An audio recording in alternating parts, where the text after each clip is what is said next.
Okay, so I think today I want to give a talk about pain. I don't feel like I'm in any pain right now, emotionally or physically. I feel good. So why am I talking about pain?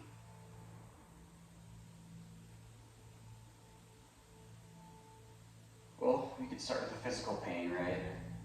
You get cut or you get hurt, and your reaction, even from being a little kid, is to cry, to look for assistance outside of yourself.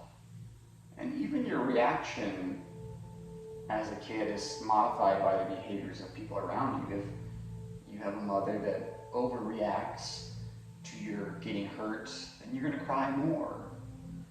But if they laugh it off, it's a little scrape, and you're okay. They laugh it off, and usually babies will keep laughing and they won't go crazy.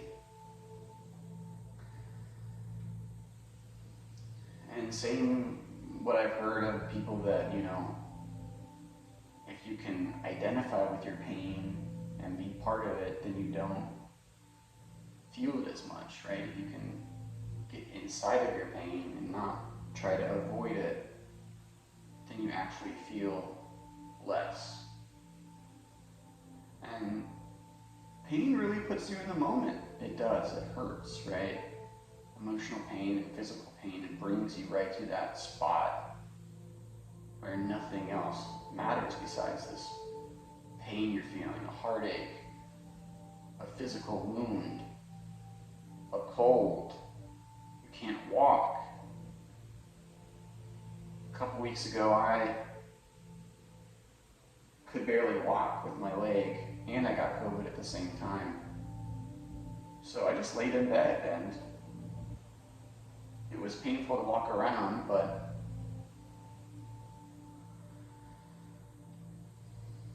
the key is that you just kind of be where you're at, and you can't rush your recovery, emotionally or otherwise. And sometimes your pain is not going to go away. You have permanent pain for your entire life. You have a bad back. You have phantom limb pain. My dad had one leg and suffered from phantom limb pain for his end of his life, and took painkillers and things to deaden the pain and all these other things. And that was his downward spiral, but not by his fault. I mean, I can't imagine the pain of losing a limb and you think you still have a limb. So pain can really create the person that you are, for good or bad, right? Some people can have pain and they feel like the world is out to get them, and for some people it is. The world can be shitty and unfair to some people. Really, it can. But everyone creates their own world. I really believe that. Everyone picks their own parents, puts themselves where they need to be. And we have our environment that we're growing up around, and we have our decisions in our life. And everybody's journey is their own journey, and we can't really compare ourselves to somebody else. We can empathize, but we're not that person on even the genetic and microscopic levels. So we have no idea what their true pain tolerance is, right? Some people get in a cold shower and they jump right out, and you have other people like Wim Hof who can swim under Arctic lakes. Some people can face constant rejection, hitting on a girl and trying and get rejected, and another person will try once and then not try to socially interact for years. So everybody's pain response is very different in this world. And it's kind of like hot sauce, right? Some people can just take hot sauce. I can be a glutton for punishment sometimes. And sometimes you like pain because it gives you drama. You self-sabotage yourself. You go, everything's too easy. Let me cause some pain. Let me cause some mischief to stir things up and bring things down on myself. You know? So you can self-sabotage, and also pain and accidents happen, I feel like, when your life gets too crazy, right? You're trying to juggle too many things and you're not being present at the moment. Like you're trying to multitask too much. There's a Buddhist term for this, I forget the name of it, but the idea is that like you keep wrapping up all these ideas in your head and it's this thing and that thing, and your mind is racing so fast that you trip on the sidewalk and like hit your knee, right? Because you're not paying attention to your environment around you and being on the spot. And you injure yourself.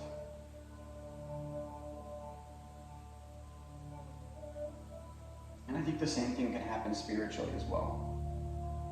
If you take in too many different influences that are maybe not the best, and too many energies that are not aligned with where you want to go, then you'll kind of veer off the path a little bit, right? But that's not necessarily a bad thing, right? We also have pain, and it toughens us up and it increases our survivability. So if you're a little worm, if you're a C. elegans worm and you get heat shocked, you turn on a heat shock response, and it increases your survivability and turns on all these proteins that essentially turn on your fight or flight response, so you're not just sitting there digesting. And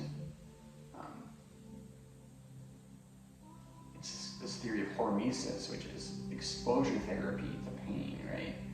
Cold therapy, heat therapy. They can feel painful in the moment, but it's kind of like your body shocking yourself and saying, listen, you gotta survive. You're in a harsh environment. There's not a lot of food. There's bad conditions right here. You need to like turn into overdrive. Start breaking down those fat reserves, right?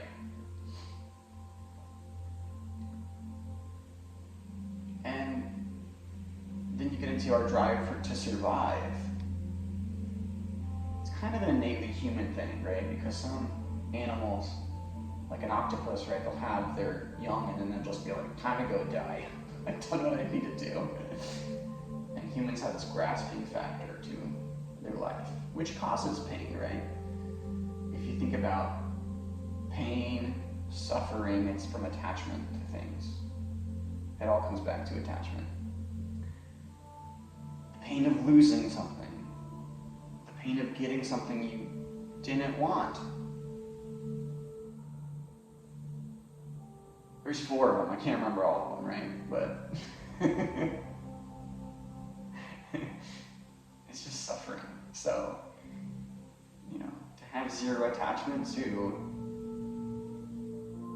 your life and things around you, you won't have any pain. If you don't have attachment to your body, then you don't have any pain or fear of death. If you don't have attachment to your pain, then there is no pain.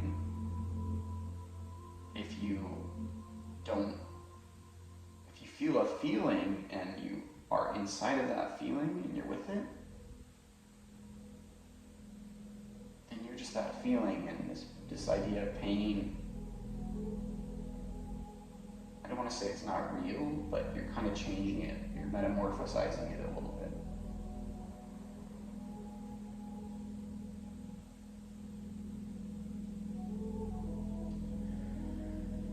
But I struggle with non-attachment, right? It's like, how do you have compassion with the world and create relationships with people and show compassion and kindness and have non-attachment? Especially if you want to have romantic relationships or you want to have friendships, and you can't just have a friend and you're like, okay, cool, I don't give a shit about you anymore. That doesn't feel like non-attachment, and maybe that's not what it is. I think maybe non-attachment is like taking the relationship for what it is and then being okay with it going away. Like, hold on tightly, but let go lightly. So when you have something, appreciate it and hold on to it. And when it's time to go, go. You don't want to be sitting there waiting at the train station. You miss your train. You don't want to overstay your welcome on the couch. Namaste. No, you go, man. And usually whenever you go to a new place and you change your surroundings, it's always for the better usually, down the road. Because if you get too stagnant in one place, too complacent, then it kind of builds up to this cacophony. And life is never staying the same. It's always changing. I'm sitting in this room by myself and things are changing. Cars are driving by me, people are living their lives. I'm living my life right now doing this. And even pain will go. Our bodies will go. Do we experience pain after death? I don't know. But if you hold on to your pain, sometimes some people think that for reincarnation, you might come back as, if you're hungry and you think about deer, maybe you're going to come back as a deer.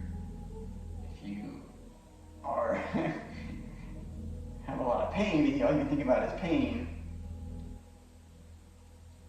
maybe you come back as a animal that has a lot of pain. I don't know what that would be. I think being an animal is a pretty painful life sometimes, like a wild animal.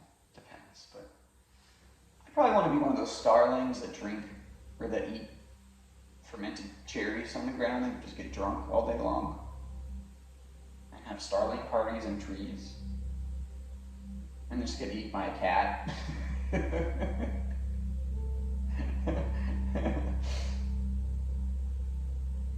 But we don't know where our pain goes. It's like love. You don't know where it goes in the external universe. And pain is so interwoven with love. You could be in love with somebody and you lose them and it's painful. Even being in love can be painful because you're scared of losing them. It's just the attachment thing again. And it sure is easier just to sit at home and not interact with anybody and watch TV or YouTube or watch the news and be an armchair scientist for your whole life. You could sit at home and shout at Fox News and get really riled up. But what are you changing? You're really not changing anything. You're just kind of taking in media and getting worked by whatever viewpoints you seem to come across, whatever the media channels feed to you. And stay up to date with current events, but don't let it color your worldview completely. It's just another channel.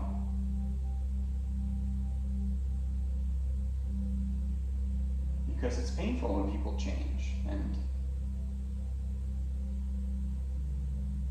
to see people change into, I hate to go on a conservative rant, but watching people become so conservative that they have so much hate for other people and they're so politically charged that they forget the person behind whatever icon we've developed, right? So we have Donald Trump right now. I've never voted for Donald Trump, and I will never ever vote for Donald Trump. I don't think he's morally something I agree with in any capacity that we need. And I should probably put Donald Trump on my shrine and say, good morning, Donald Trump. But I don't have hatred for him. I did at some point on his first election because he's changed a lot of things for a lot of people. And he's let a lot of people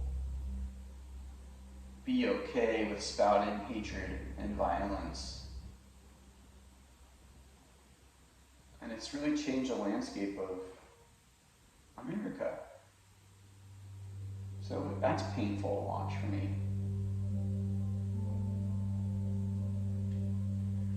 But maybe it's like everything else in life, right? We have these politicians and systems that feel unfair and they hurt. Are we going to grow as a people to make better systems and care more for each other? I hope we will.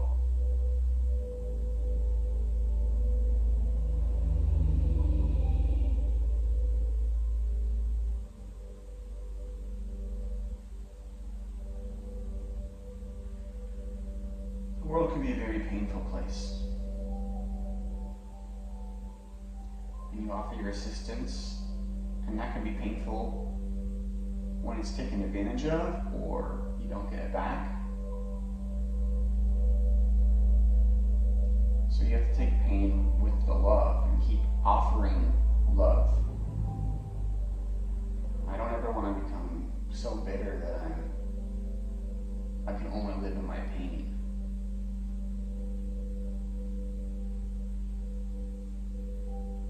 You have to let go of the anger and the hatred, and that helps so much. Whatever you're holding on to and you bottle up, this person should have done that thing, and that person should have done this thing. You can easily flip that on yourself, and you can say, I sucked doing this thing, or I'm kind of an idiot doing this thing. And you could beat yourself up, but the best thing to do is to release that, because you can't change the past. You can't change the future. You can only be in the present. You can't even change the present. You can only just be where you're at and move within that system. Our lives are out of our control. I could pull out of my driveway and get creamed by a car easily. These cars are flying by 60 miles an hour right outside the driveway.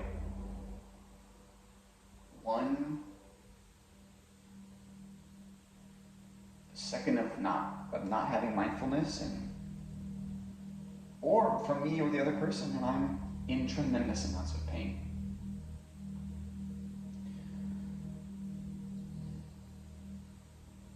But then maybe that's what's supposed to be given to me.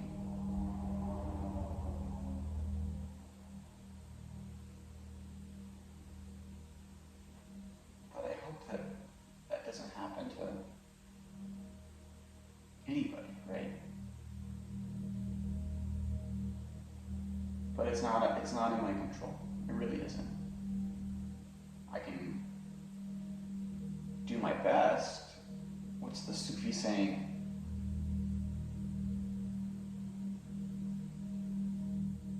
When you're bringing your camel to an inn, trust in God, but tie up your camel. It's like, oh, someone stole your bike. Did you lock it up? No? Well, and it makes it easier.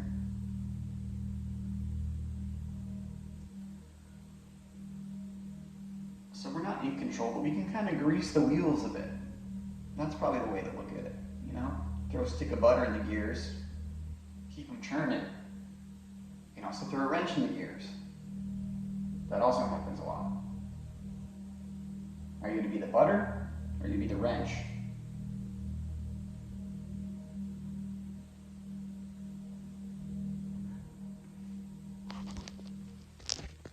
That's the ticket. Butter or the wrench, you decide.